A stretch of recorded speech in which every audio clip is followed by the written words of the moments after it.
Susan walked down the dimly lit street, clutching her bulging belly protectively. Her steps were slow and cautious, her heart heavy with the weight of her own impending motherhood. She was just a teenager herself, but circumstances had forced her to grow up far too quickly. As she passed a small, rundown park, her eyes caught sight of a huddled figure on a stump.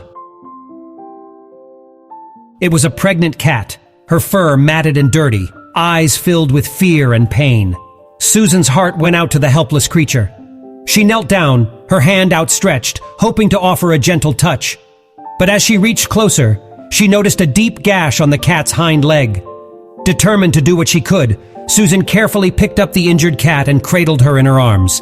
With great effort, she made her way to the nearest vet clinic. The vet's face mirrored the concern etched in Susan's own features as he examined the injured feline. After a tense moment, he let out a sigh of relief.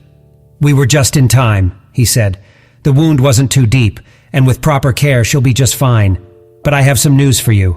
She wasn't carrying any kittens." Susan's heart sank. She had hoped the cat would find comfort in nurturing her own little ones. But the vet's words didn't deter her.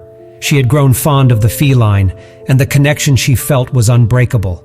Without a second thought, she made up her mind to bring the cat home with her. The cat, now named Luna, had found solace in Susan's home. Luna's injuries healed, and her coat regained its former luster. The bond between the two grew stronger each passing day. And then, the moment Susan had been waiting for arrived.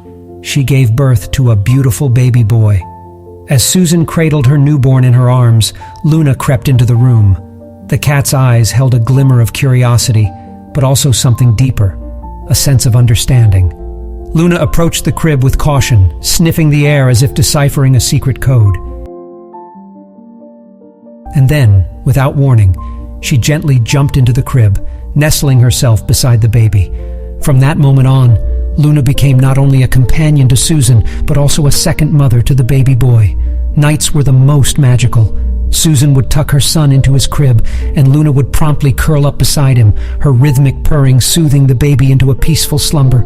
Luna had become an extraordinary guardian, fiercely loyal and devoted to her newfound role.